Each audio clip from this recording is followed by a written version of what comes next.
Hola a todos, buenos días, buenas tardes, buenas noches. 2 días para terminar Géminis. 2 días para comenzar el último mes de nuestro camino. Con nuestro tema de hoy,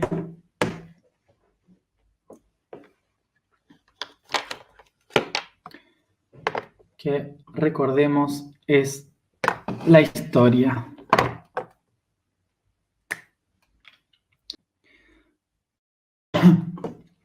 Voy a decir una cosa en inglés. Historia. Vamos a resignificar qué significa la historia. Porque nosotros normalmente consideramos a la historia como aquello que pasó. Es decir, si nosotros estamos en el presente, todo lo que vaya detrás en el pasado está relacionado a la historia. Por lo tanto, utilizamos el concepto de historia para definir el pasado. Cuando en realidad historia no define el pasado, sino define lo incorporado por el observador. Así que vamos a entenderlo desde el punto de vista, como siempre, etimológico primero. Bueno, historia. ¿De dónde viene la palabra historia? Viene de la palabra oidá, significa ver, y que da origen a la palabra oideía, que es idea. Vamos a empezar por ahí. ¿Por qué se relaciona el verbo ver con idea? Básicamente porque la imagen clave, ver, es que vemos una imagen. Y cuando pensamos en una imagen, creamos una imagen mental. Por esto mismo tenemos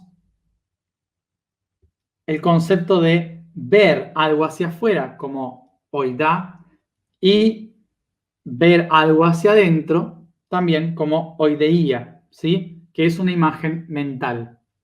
Por eso viene del mismo lugar, de la imaginación, de poder ver con los ojos cerrados. Y de aquí obtenemos otra palabra que es oistor. Oistor.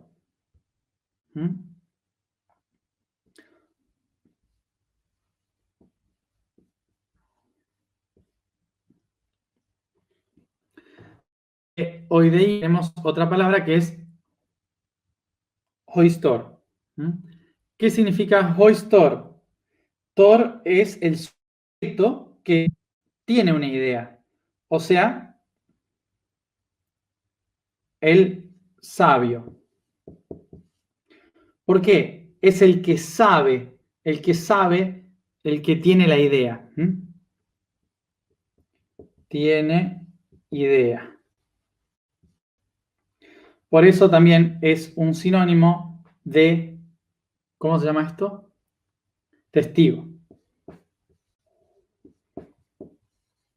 Aquel que vio las cosas que pasaron. Aquel que tuvo una idea sobre las cosas que pasaron y que vio.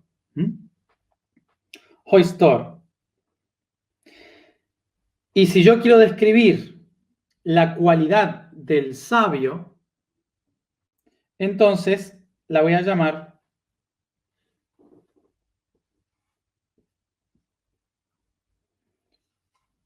hoistoría.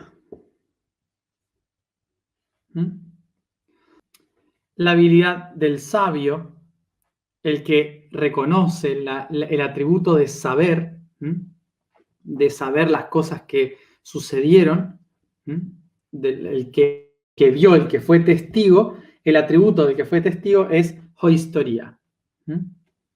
Y esta es la palabra que da origen a historia. Me parece muy interesante que comprendamos la historia historia de la palabra, que comprendamos el origen de este término, porque nos puede enseñar algo muy interesante, muy importante, en relación a que la historia no es algo que se mide a través del tiempo, sino es algo que se adquiere a través del conocimiento.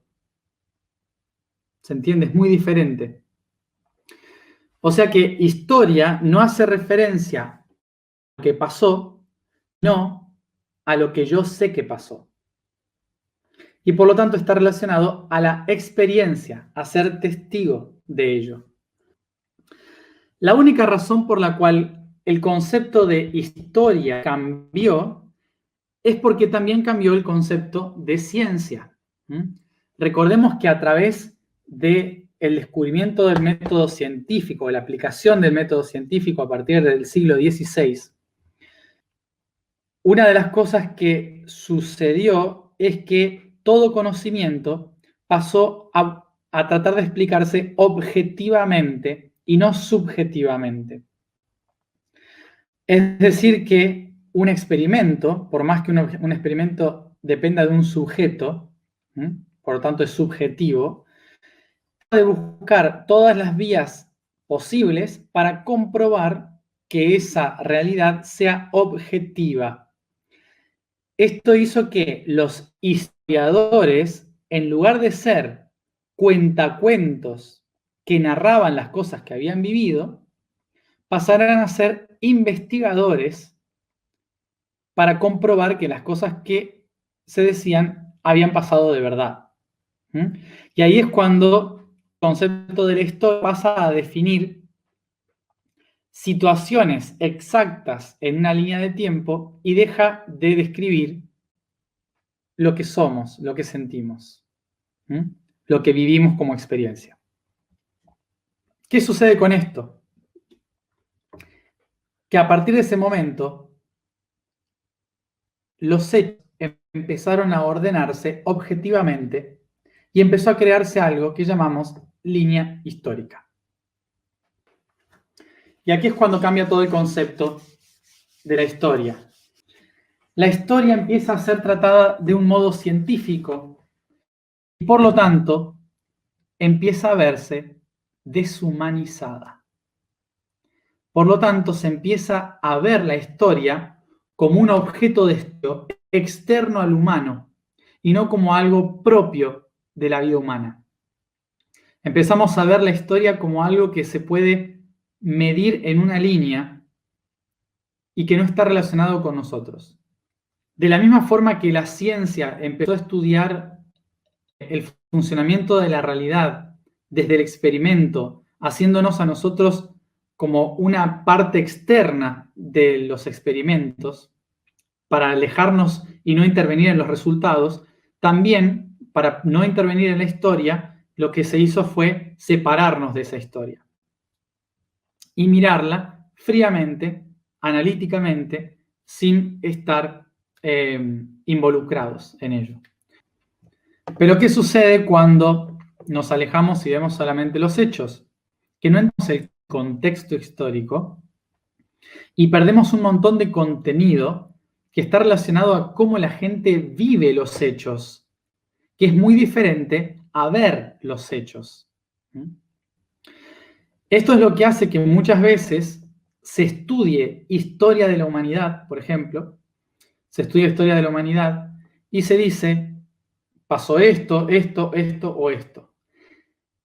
Y debido a la observación cientificista, se eliminan un montón de otras opciones por el simple hecho de que no encaja en el análisis científico de lo que es la historia. El claro ejemplo son las pirámides de Egipto. Por ejemplo, las pirámides de Egipto. Las pirámides de Egipto, cuando uno trata de verlo objetivamente, claramente las va a relacionar a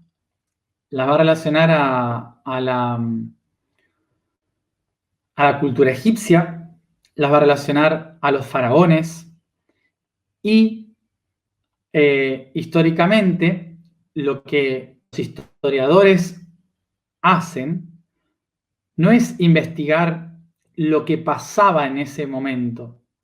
Lo que investigan son los textos de aquellos historiadores que escribieron lo que estaban viviendo. Lo voy a explicar con un dibujito.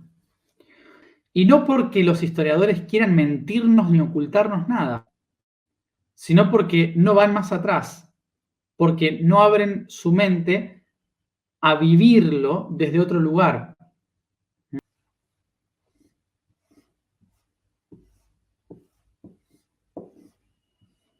Tengo aquí un periodo histórico que es la construcción de las pirámides. En este momento,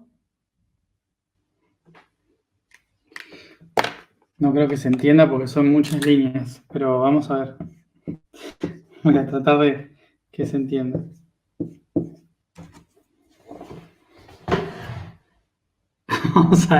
Vamos a este cuadrito.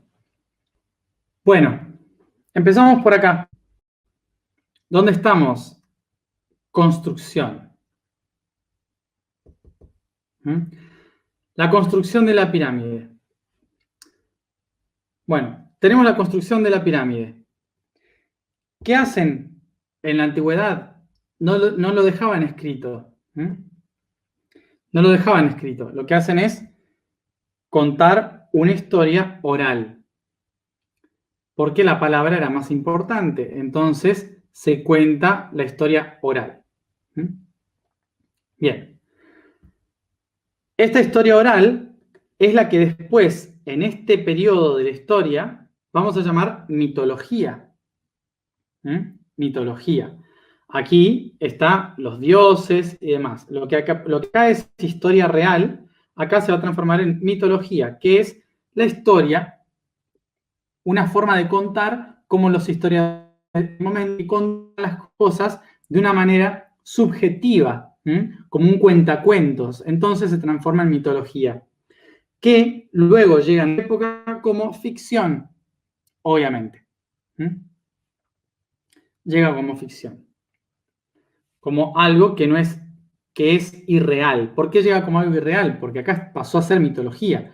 Fue una narración, simplemente, para atraer a la gente, para que pueda recordar la historia. Esto es algo importante entender. Nosotros en el día de hoy consideramos a la mitología como si los antiguos creyeran en esa mitología al pie de la letra. En realidad no es que creyeran en eso, era una forma de contar la historia, como hoy tenemos otra forma de contar la historia. Nosotros hoy consideramos que los antiguos eran tontos porque creían en esas cosas, pero en realidad no es que creían en esas cosas, es su forma de contar las cosas. Bien, entonces, ¿qué sucede? En el periodo de la mitología, este es el periodo antes, ¿sí? Construcción de las pirámides. Luego tenemos el periodo de reconstrucción. En el periodo egipcio tenemos la reconstrucción de las pirámides. Ya no funcionan como antes, los templos se volvieron a reconstruir y ahora tienen otro uso acorde a la mitología egipcia. Aparecen los jeroglíficos, cuentan en jeroglíficos lo que sucede acá, cómo fue la reconstrucción, lo que se hizo, y claramente van a narrar lo grandioso de lo que hicieron. Entonces escriben lo que ven y lo narran desde mitología. ¿Qué sucede? Pasan miles de años y tenemos la erosión.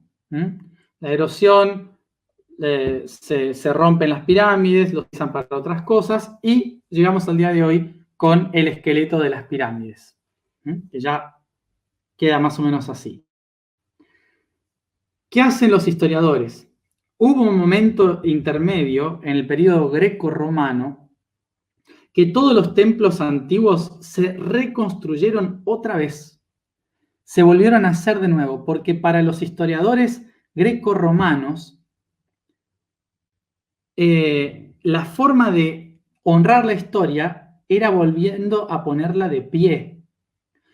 Para los historiadores del siglo XVII-XVIII, sobre todo los del XVIII, la reconstrucción de los sitios históricos estaba mal vista, porque se interpretaba que había que ser objetivo, hay que analizar la historia tal cual está hoy, como se encontró.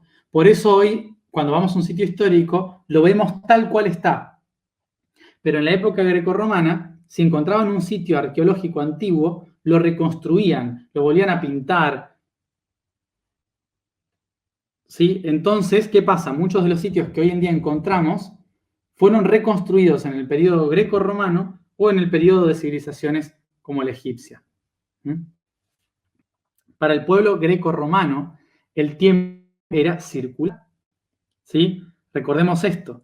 Para todos los pueblos antiguos, el tiempo es circular. Por lo tanto, no se puede interpretar, entender el hecho de que algo se deje tal cual está. Todo se tiene que volver a regenerar y despertar de nuevo.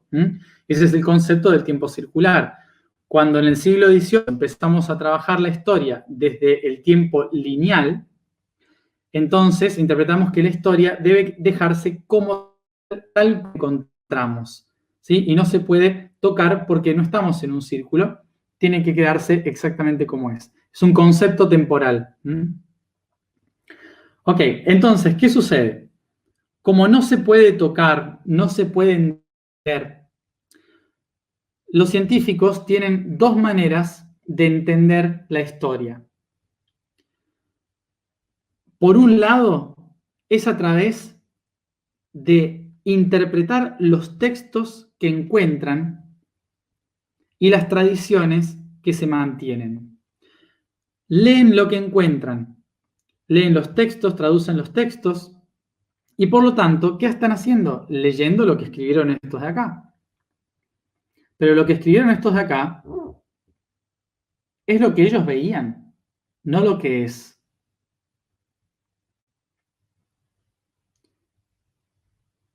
Esto es como si vamos a la Segunda Guerra Mundial y leemos un libro de la Segunda Guerra Mundial. El único libro que encontramos de la Segunda Guerra Mundial está escrito por un nazi.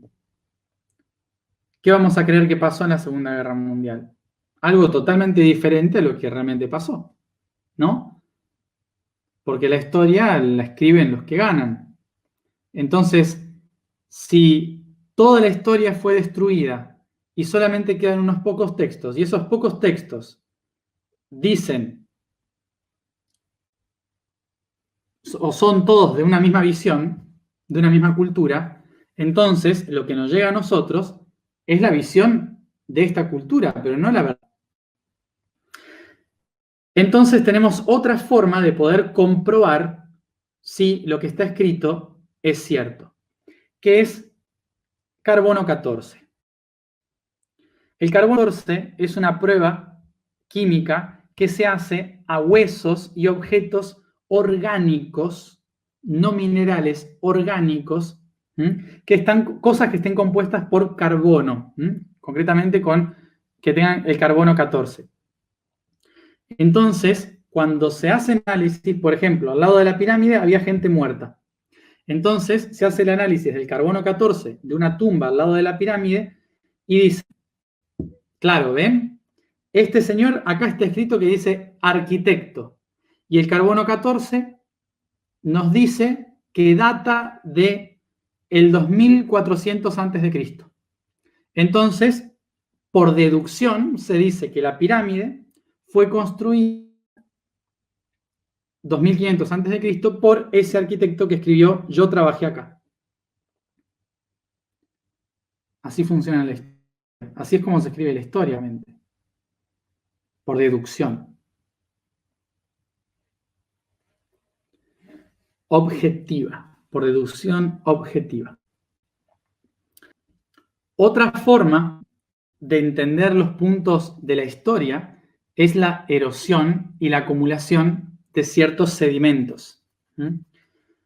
Esto es lo que nos permite, por ejemplo, cuándo fue el Cretácico, cuándo fue el Carbónico, cuándo fue diferentes etapas de la historia relacionadas a las capas de minerales, ¿sí? Que eso es un geólogo el que se encarga de esto, saber más o menos en qué periodos históricos, debido al carbono, debido al hierro, se puede identificar cuántos periodos o cuántos millones de años se necesita para que haya una capa tan grande de arena o ese tipo de cosas, ¿no? También son deducciones, por eso se dice aproximadamente, pero se puede interpretar más o menos a partir de los sedimentos también. Ahora, ¿qué sucede? Que muchas veces estas diferentes corrientes, los historiadores, los geólogos, los arquitectos, no trabajan juntos, sino que hacen estudios por separado. Como no trabajan juntos, no pueden combinar todos los datos y por eso la historia siempre queda incompleta. Esto es parte de lo que hemos perdido al ver la historia como una línea, en vez de verla como un todo. Muchas veces, por ejemplo acá, los egiptólogos estudian Egipto, pero ningún egiptólogo se pregunta por qué hay pirámides en México. La gente que trabaja con pirámides en México habla de las pirámides de México, pero no se plantea la relación entre las pirámides de otras partes del mundo. ¿Por qué en diferentes lugares del mundo está la misma construcción piramidal apuntando a los mismos lugares? Eso no es trabajo de un historiador, es trabajo de un técnico, de un arquitecto, de un geólogo, de alguien que se dedique al geomagnetismo. Sin embargo, no hay un trabajo conjunto de este tipo. Entonces, como hemos visto acá, la historia, cuando es vista desde el punto de vista objetivo, pierde un montón de detalles que no nos ayuda a entender por qué los antiguos hacían una cosa u otra. Observar solamente las cosas objetivas nos ayuda a entender cosas objetivas, pero no las formas de pensamiento, no el porqué de las cosas.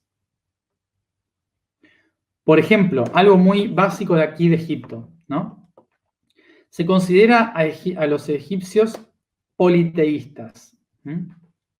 Se les considera politeístas. Y como hay templos para cada dios, entonces se describe las historias de cada uno de los dioses, entonces se interpreta de que era una civilización politeísta. Pero cuando uno observa la historia, la mitología de Egipto, en realidad lo que está describiendo son atributos del único Dios. Están describiendo, honrando los diferentes atributos de un solo Dios. Que Akenatón, por ejemplo, quiso volver a unir como uno solo, como un solo Dios, en monoteísmo. Pero sin embargo nosotros nos quedamos con la idea de que los antiguos eran simplemente politeístas, creían en muchos dioses, y queda así como una anécdota. Pero hay algo mucho más profundo, en realidad, de lo que significa tener muchos dioses, la razón por la cual se tienen muchos dioses. Hay conceptos que se escapan, uno observa en lugar de vivirlo. Dicho esto, entonces, podemos entender que la historia tiene un punto objetivo y un punto subjetivo para ser vistas. El punto de vista objetivo nos ayuda a enumerar situaciones. El punto de vista subjetivo nos ayuda a comprender qué podemos hacer nosotros de cada una de esas situaciones. Uno de los graves complejos que tenemos nosotros cuando estudiamos historia es que en la escuela nos enseñan en el punto objetivo de la historia, en el cual nosotros nos posicionamos acá, mirando hacia atrás, sabiendo de que nada de todo esto nos puede afectar, pensando como si todo esto que está acá ya pasó. Entonces, saber todo esto es casi un peso, un absurdo. Es simplemente saber cosas. Siempre se nos dice, es importante saber historia. No saber la historia te roba en el futuro. Pero no se entiende muy bien por qué. A veces creemos que saber historia es simplemente por el hecho de saber. No. Pero cuando empezamos a ver la historia desde el punto de vista subjetivo, todo cambia. Porque empezamos a darnos cuenta de que la historia no es algo que pasó, es algo que vive dentro de mí. Yo soy un producto de la historia. Y por lo tanto, en mí viven cada uno de los pasos de esta historia. Por lo tanto, conocer la historia es conocerme a mí mismo y saber con qué herramientas cuento para poder construir lo que viene adelante. Pero no saber linealmente las cosas que pasaron, sino conocer las cosas que me afectaron, las cosas que realmente me afectan a mí de esta historia. Recordemos que historia es igual a testigo sabio. Es decir, aquel que puede atestiguar, aquel que puede tener la experiencia, vivenciar la historia. Entonces, les recomiendo que la próxima vez que vayan a buscar historia, no vayan a leer historia antigua. Vayan a buscar las respuestas que están en su interior, las respuestas que están en su célula, las memorias que están dentro. Y eso es lo que les va a despertar una emoción muy grande para poder aprender lo que pasó. Recuerden, nosotros somos el producto de la historia. La historia no es algo que pasó, es algo que vive en nosotros. Es la vida misma, es la experiencia y la capacidad de ser testigo de las cosas.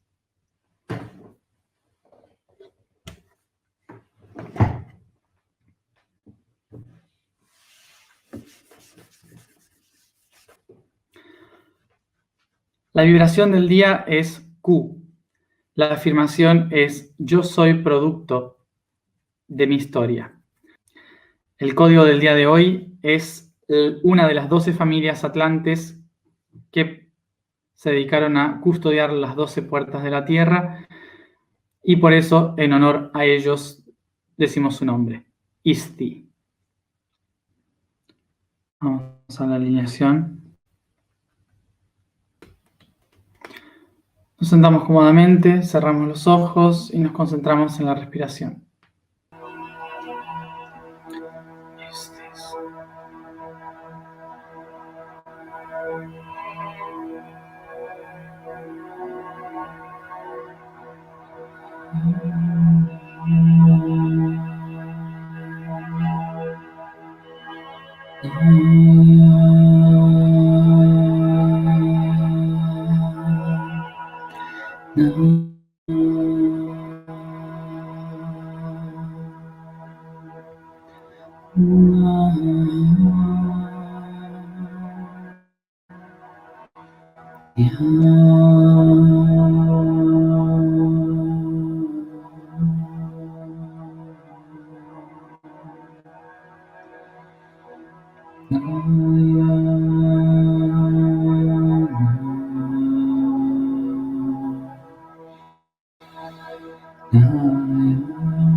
Inspiro profundo.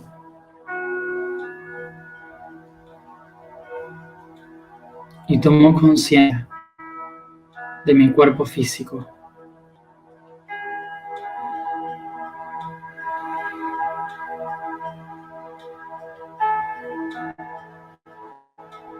Desde los pies hasta la cabeza, comienzo a mover suavemente cada articulación, pasando por los dedos de los pies y en círculos suavemente muevo los tobillos, rodillas, caderas, cada uno a su tiempo, suavemente. Cada vértebra de la columna, los dedos de las manos, muñeca, codos, hombros, cuello y maxilar. Lentamente en círculos.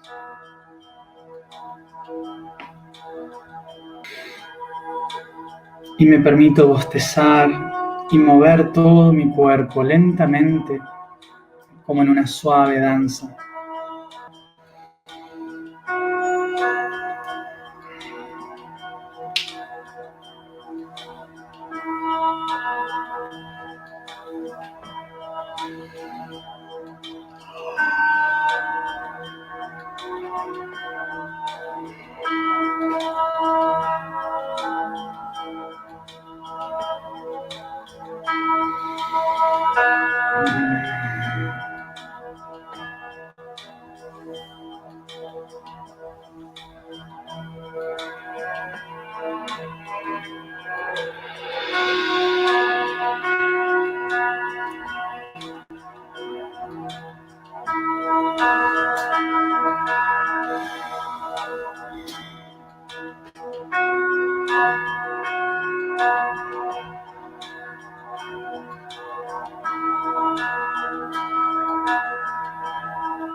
Y suavemente, con mis manos, comienzo a acariciar cada parte de mi cuerpo, sintiendo y reconociéndola aquí y ahora,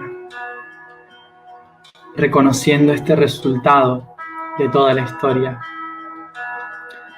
Y recuerdo esta historia.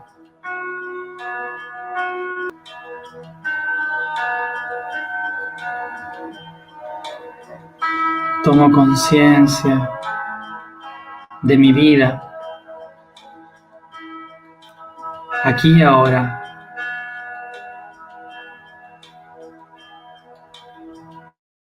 De cómo vivo mi vida, de las cosas que hago, de las personas a mi alrededor.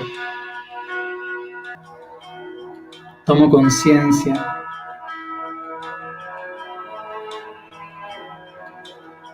de qué rol ocupo en mi vida.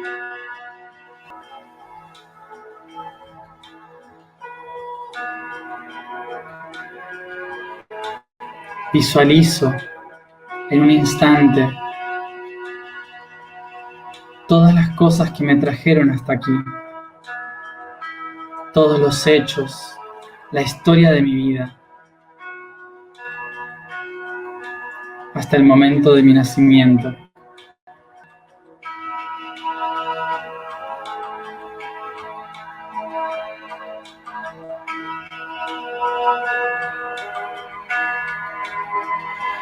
Inspiro.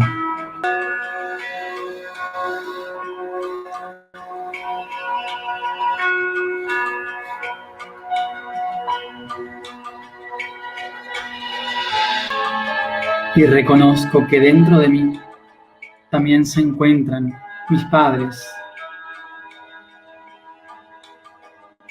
Visualizo, imagino, siento la presencia de ambos. Y a partir de ellos, sintiéndoles sonidos en mi interior, comienzo a reconocer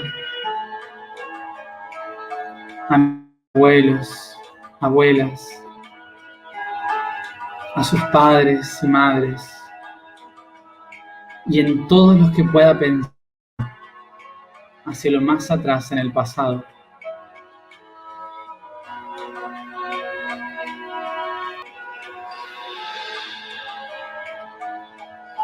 Comienzo a sentir dentro de mí todas las acciones, todas las experiencias que han vivido, que he heredado en mis células, los idiomas que han hablado, los países que han vivido.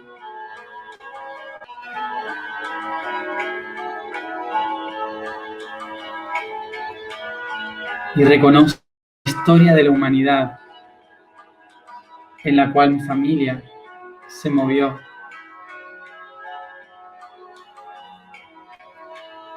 Reconozco los últimos 2000 años, los últimos 3000 años, sabiendo que en toda esa historia siempre hubo alguien que fue de mi familia. Alguien viviendo cada uno de los hechos históricos.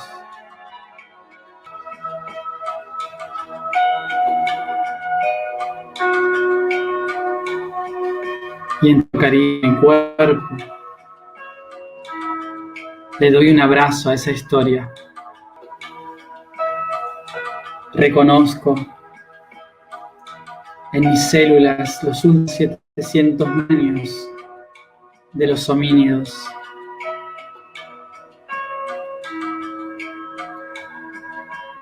Los unos 3 millones de años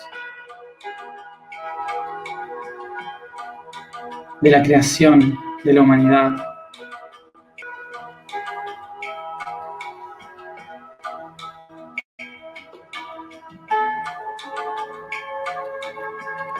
Reconozco en mis células los últimos 60 millones de años que permitieron a los mamíferos poblar la tierra.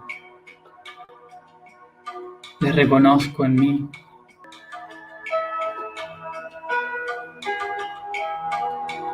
Honro y reconozco todas las gigantes criaturas del Cretácico, Jurásico y el Triásico.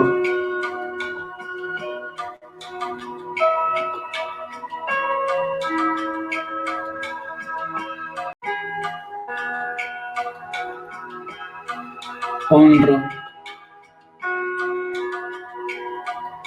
a los millones de años que permitieron la creación de la vida,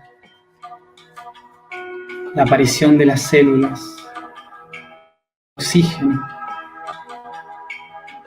y respiro.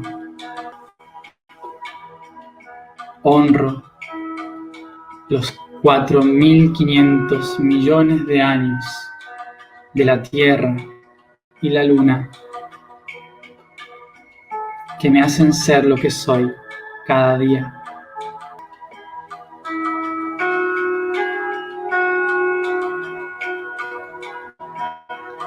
Yo soy producto de la historia.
Yo soy producto de la historia.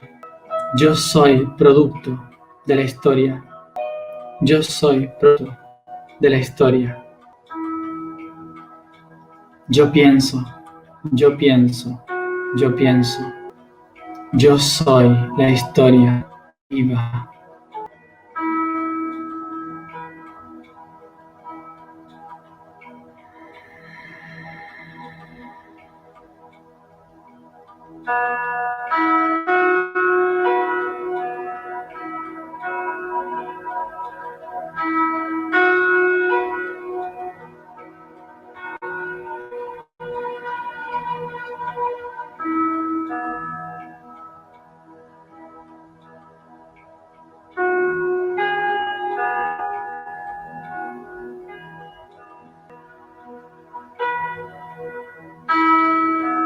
Inspiro profundo, estiro mi cuerpo lentamente y cada uno a su tiempo vuelve aquí y ahora.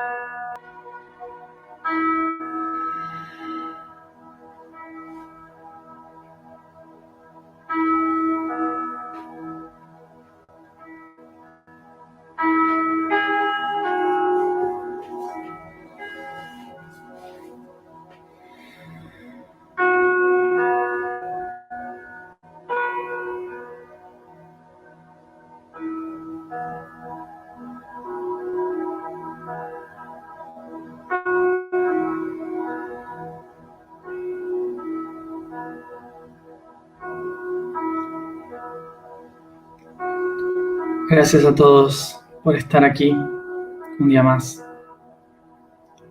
Y nos vemos mañana, como siempre, a la misma hora.